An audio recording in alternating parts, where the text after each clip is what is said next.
Welcome to the GridLocked F1 podcast. Today we're going to be discussing our reactions to the Azerbaijan Grand Prix. Alright, so after that race, it was kind of, my first reaction was Verstappen championship is back on, maybe. Potentially. Piastri crashing, that was the biggest. I don't know, he made a lot of mistakes this weekend. That was Is that the championship nerves getting in? What do you think? just awful performance from Piastri, unfortunately. Yeah, but I feel like the type of person he is, he will bounce back. After Australia, he went on a crazy run. It's like full on charge. So I think maybe that will happen again, or like you said, pressure might keep adding up onto him. And it really depends. I feel like Singapore is where we will definitely get to see whether or not the championship is between just the McLarens or championship between the McLarens and Max. Because I think if Max wins in Singapore, then there's definitely like a chance for Max to win the whole thing. Yeah, Singapore is notorious for Red Bull. They never, like in recent times, they've never done well. Max has never won there. So, and we need to see if their car is, because it's only been like performing this good in the fast tracks like Baku, Monza. Mm-hmm. So we need to see if it can be good in a track such as Singapore. Yeah. And if it is good, then basically Red Bull will probably end up dominating the rest of the season. Mm-hmm. But Max will. Yeah. We even saw Max, right? If he gets a car that even has like a slight advantage or like gets him close enough, he will push it to the limit and probably win. Yeah. Alright. So what else happened in that race? We had very crazy qualifying. Yeah. Both of us didn't get to watch it live, right? Yeah. Unfortunately. It was too early in the morning for me. I woke up, I saw Lawson P3, Sainz P2, and I was like, what did I miss? That was like, it felt like when you miss that one day of school and then everything crazy happened. Yeah, it was so surprising with Leclerc and Piastri both crashing in Q3. That was I was expecting a lot better this weekend from Leclerc, especially the run that he's had so far, getting pole like for 4 years in a row. That's something I thought he was going to continue that streak, but literally the Ferraris didn't look that good either in the race. Yeah. Maybe they just got stuck behind the other cars, but even they had poor team management at the end. They were supposed to swap positions at the line, but Hamilton he didn't slow down enough. So yeah, I mean it was for P8 and P9. Leclerc was saying on the radio, he didn't really care. But it's still How early did they do that? How early did they radio that in? Did Hamilton even have that much time to slow down? I'm not that sure, but because I only read after the race that they were supposed to swap at the end. Yeah. I guess Hamilton misjudged the finish line. Overall, the qualifying and the race, they were both pretty good. What I've heard, the qualifying was a lot more entertaining than the race. One of the most entertaining qualifying, because 6 red flags, pretty insane. Was the qualifying longer than the actual race? I don't know, but it was longer than last year's. That's what I kept seeing. Just crazy. Another thing that surprised me was in light of Oscar crashing, Lando was not really able to capitalize off of that. In qualifying, he qualified at 7th, and then in the race he finished 7th, right? Yeah. So he should have been pushing through, but he got stuck behind Tsunoda and lost it. There was this big DRS train, and it was pretty entertaining to watch, honestly. Yeah. I thought the entire there was a chance that Lando would charge through, make up a lot of positions. It was getting pretty tense. Both of them were really good with defense. Yuki even said he was trying to just not overtake Liam and just play the team game to help Max, which is good on Yuki, Japanese Minister of Defense. It looked like Lando was really pushing out there as well. Because how in the race they show sometimes the battery level. He was low, right? Yeah, he was at 0% when he was trying to fight past Yuki, so that was another surprise. Lando kept talking about how the car was difficult to drive that weekend and how it wasn't that fast. Obviously hard to tell with Piastri not even Yeah. being in the mix, like I can't really tell if that's just Lando I mean, kind of coping or it's like he's actually telling the truth.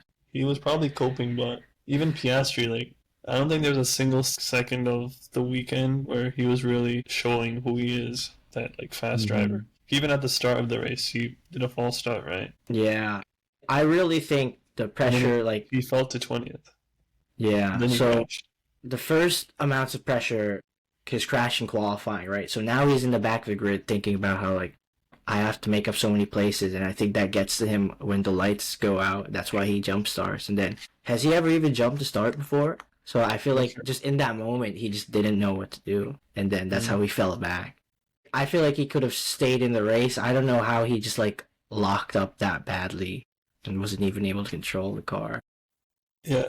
That was definitely, I don't know how we still managed to do that. I feel like everything else to that point, makes sense. And then he just, that lockup when like no one's even trying to, like he was literally last place and no one's even trying to attack him at all. I don't know how He was trying to did go that. around the outside in that corner, and that's not really a corner. He would go around the outside, and there was like two cars in front of him. So Yeah, yeah, I don't know what he was expecting there.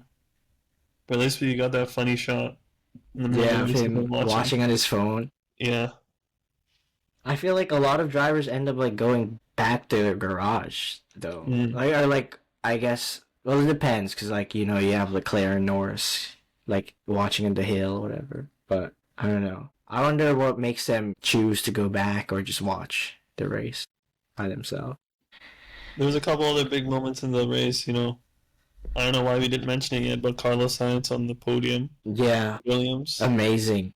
I Honestly. think that's their first podium since that Russell Spa one, right? 21. Mm. So, and Sainz, I think you think this is like key to get his confidence back in the car, and Yeah, yeah. Because I mean, he because he basically, really looked quicker than Albon this weekend in all phases. yeah, he qualifying P2 is Yeah, insane in that car. It just and shows even how good he is. Like, cause like that qualifying was, we didn't mention this yet, but that qualifying, like, it was hard to drive the car during that qualifying because the yeah, road kept changing. I mean, I guess Sainz had it a little bit better because he didn't go, he went at a better time than some other people. Norris, I feel like he just got really unlucky in qualifying because he had to go out when the track was all slippery and everything. But then still, Sainz had a really amazing lap and that kind of to do shows that that. qualifying is so important this season. Mm-hmm. And if you mess it up, your race is kind of screwed from there. Yeah, yeah. But another thing about Sainz is like even in the race, he was like kind of fighting at like a good pace for a third place. Mm-hmm. That's like a good speed, and I would say it's deserved for him. Yeah, And definitely. hopefully he can keep it up for the rest of the year. Because he has not had a good season prior to that. Yeah, Like I think what he got like 15 points from that, so he basically gained all the points he had from yeah. the first half of the year in that one race. But I mean, a lot of it was performance issues, I would A say. lot of it, I would say, was just luck, right? A lot of Mm-hmm. people crashed into him. Yeah, And then on the other hand, he was getting used to Williams and like those random penalties from time to time. It's just luck. yeah. I mean, I guess all just like all the karma. I guess I don't know what. How do I word it? He's finally gets like rewarded for all his patience again.